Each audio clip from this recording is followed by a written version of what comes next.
polling in and of itself is extremely expensive. Conducting a single poll, one poll here, can cost thousands of dollars. Now, on what? What are they spending money on, realistically? Currently, as the current system exists, what are they spending money on? How is it so expensive, and how much of it's actually being wasted? Well, it depends on the breadth and of their research project. You're not going to go hire a Nielsen firm to do the shrimp fajitas. You can print up cards and sit them on your tables, and you would only be asking your current customers what they think, not a broader audience. But that's a method that you could use to do some market research. But if you go out and you need to hire somebody to do market research, then you should plan to spend in the thousands of dollars. And it depends on the method of outreach to the respondents that you want to pay for. Call center, calling people for a 15, 16, 17-minute phone call, very expensive. But if you have a lot of questions you want to ask, that may be the way to do it. You can do text message, again, another one of those methods. It's a lot cheaper.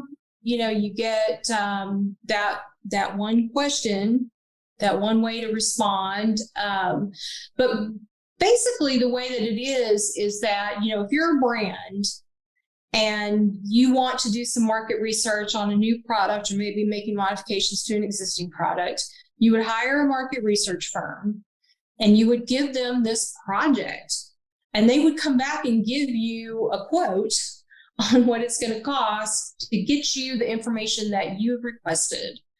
And it could be in many different forms. They could conduct focus groups, which are, anytime you get face-to-face with somebody, anytime you get somebody on the phone, you're talking expense.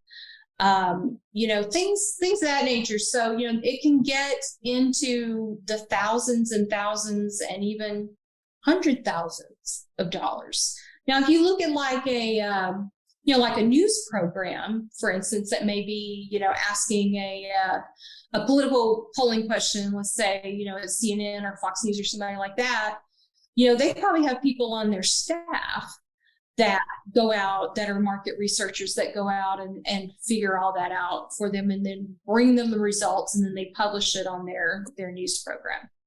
So, that is still costing you employee time, resources, all of the things that go into asking that question, going out and finding all the people and compiling the data and analyzing the data, and then finally getting it published. So it can get really, really expensive. With Hubbub, it's really, really cheap because the data is just there, because people are coming to the mobile app.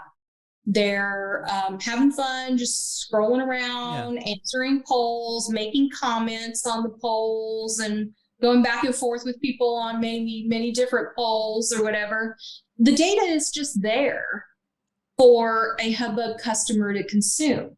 So we charge 7 cents per row, meaning that if you go to ilovehubbub.com and you find an interesting poll that you want to download the votes and the demographic data associated with each vote, it's 7 cents a row. If you have a poll that got 1,000 votes, you're talking about $70. Mm-hmm.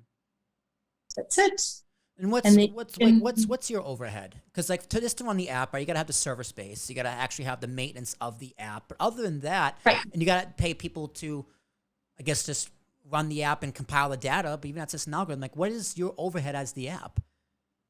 Well, the app doesn't really have that much overhead. It's mostly hosting. So, I mean, with hosting, the more users you get, the higher your hosting costs. Luckily, AWS. I don't know if you use AWS, but AWS is very good at that kind they of are stuff. Very good, and we do use Amazon Web Services as the hosting provider for the app.